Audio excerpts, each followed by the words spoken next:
democrático a melhor forma de governo. É um recorde desde 1989, quando essa pesquisa começou a ser feita.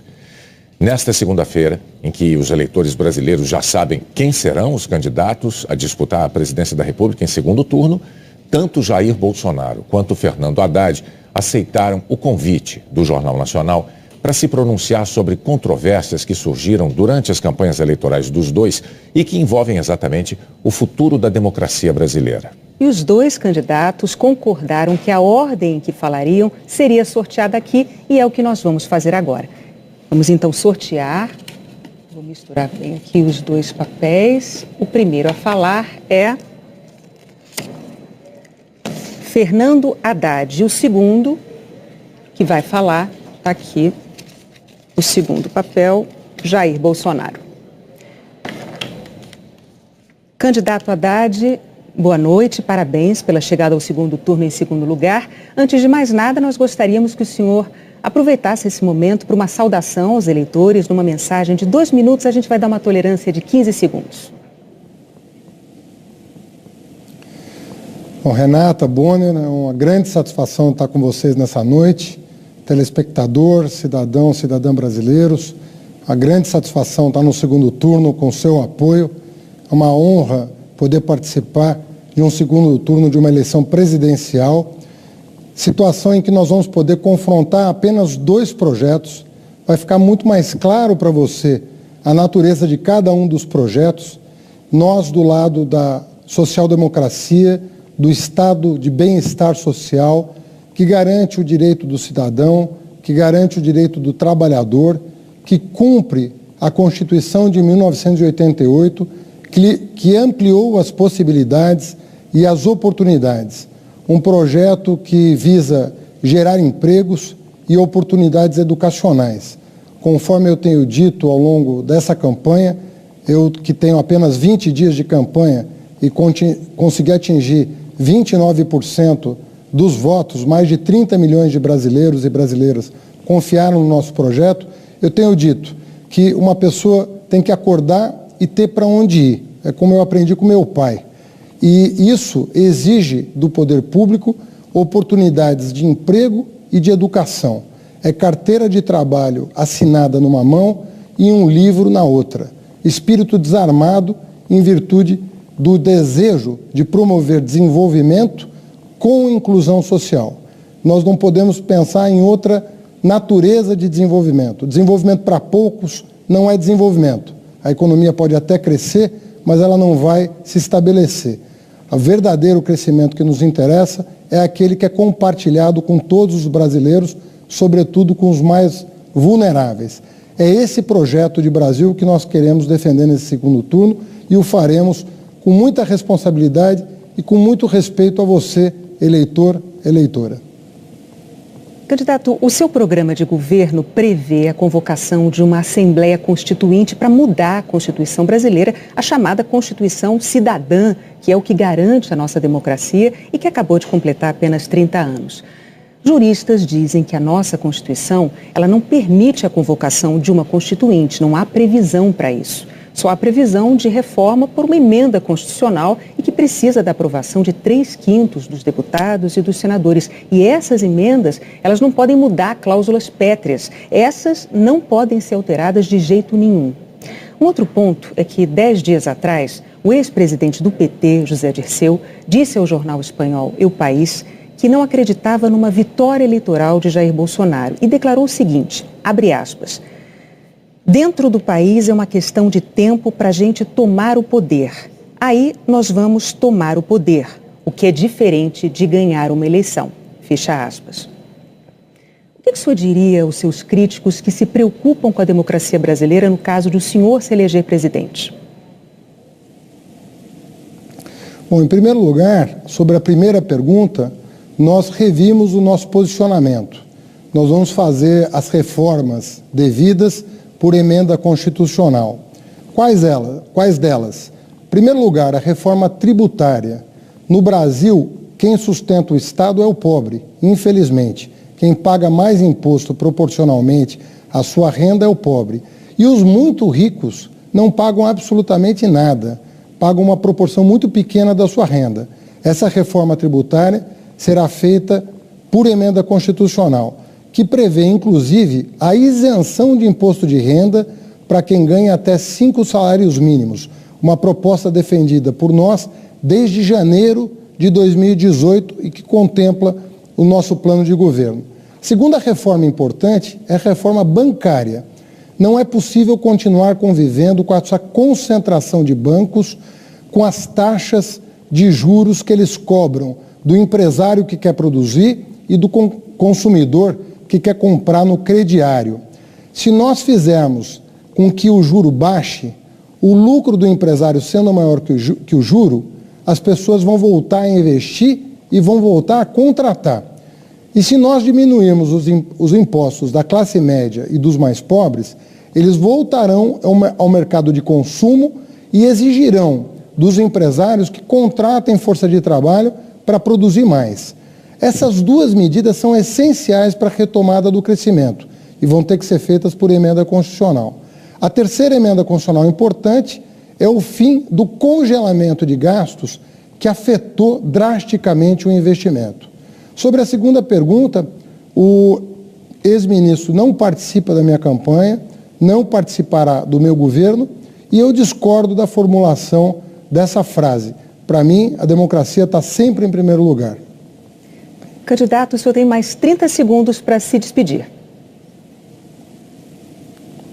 Eu queria agradecer, Renata Bonner, a oportunidade de reiniciar esse segundo turno na presença de vocês, podendo conversar com o eleitor, com a eleitora e pedindo a todos que acompanhem essas 3 semanas. O futuro do país está em jogo, o futuro da democracia está em jogo, o futuro dos seus direitos sociais e trabalhistas está em jogo. E nós queremos respeitosamente pedir a sua compreensão, o seu apoio, a sua atenção para que você vote conscientemente. Muito obrigado. Obrigado ao candidato Haddad. Agora, então, é a vez do candidato Jair Bolsonaro pelo nosso sorteio. Candidato Bolsonaro, boa noite. Parabéns pela chegada ao segundo turno em primeiro lugar. O senhor, por favor, também pode começar com a sua mensagem de 2 minutos para os eleitores e, claro, os mesmos 15 segundos de tolerância, por favor. Boa noite, Bonner. Boa noite, Renata. Boa noite, brasileiros. Primeiro, meu muito obrigado aos quase 50 milhões de pessoas que acreditaram em mim no último domingo. O nosso compromisso, a nossa plataforma, a nossa bandeira baseia-se em João 8,32. E conhecereis a verdade e a verdade vos libertará. Meu muito obrigado às lideranças evangélicas, ao homem do campo, quer seja do agronegócio, quer seja da agricultura familiar. Obrigado, caminhoneiros. Obrigado, policiais civis e militares, integrantes das Forças Armadas. Obrigado, família brasileira, que tanto clama para que os seus valores sejam respeitados. E mais ainda, que a inocência da criança em sala de aula esteja acima de tudo. Então, meu muito obrigado, em especial à região Nordeste, que apesar de eu ter perdido lá, nunca alguém que fez oposição do PT teve uma votação tão expressiva como eu tive. Obviamente, não tive mais por fake news, mentiras. Nós não pretendemos acabar com o Bolsa Família. Muito pelo contrário, devemos combater as fraudes para que aqueles que realmente precisam possam ter um dinheiro um pouco maior. Homens e mulheres do Bolsa Família, fiquem tranquilos. Não pretendemos criar ou aumentar o imposto de renda, a cobrança de imposto de renda. Mentira! A proposta do nosso economista Paulo Guedes é que quem ganha até 5 mínimos não descontará imposto de renda. E acima disso, uma tabela de 20% para todos. Não pretendemos recriar a CPMF. Eu fui um dos que votou contra a CPMF no passado. Queremos um Brasil aberto ao negócio com o mundo todo, fazer parceria com o mundo todo, jogar pesado na questão da insegurança pública, fazer com que as mulheres se sintam protegidas no Brasil. Dessa forma é que nós pretendemos governar o país e dessa forma pretendemos construir o futuro da nossa pátria maravilhosa. Candidato, no mês passado, durante uma palestra, o seu vice, o general Hamilton Mourão, disse que a Constituição brasileira de 1988 foi um erro. a chamada Constituição Cidadã, como a Renata acabou de dizer há pouco, que é aquela que garante a nossa democracia e que completou recentemente só 30 anos. O general Mourão disse que a elaboração de uma Constituição nova, eu vou abrir aspas para as palavras dele, a elaboração de uma Constituição nova não precisa ser feita por eleitos pelo povo, e eu fecho aspas, que isso poderia ser feito por um conselho de notáveis, nas palavras usadas pelo seu vice, e apenas referendada depois pelos eleitores. De novo, nós temos que dizer, juristas dizem que a nossa Constituição não permite a convocação de uma Constituinte, não há uma previsão para isso. Existe uma previsão de reforma por emenda constitucional, que precisa de aprovação de 3/5 dos deputados e dos senadores. E essas emendas, o senhor sabe, não podem mudar as chamadas cláusulas pétreas, né? Essas não podem ser alteradas de jeito nenhum, como a Renata também já disse aqui. Bom, também em setembro, numa entrevista à Globo News, o general Mourão admitiu a possibilidade de o presidente da República perpetrar o chamado autogolpe. O que é que o senhor diria aos seus críticos que se preocupam com a democracia brasileira no caso de o senhor se eleger presidente?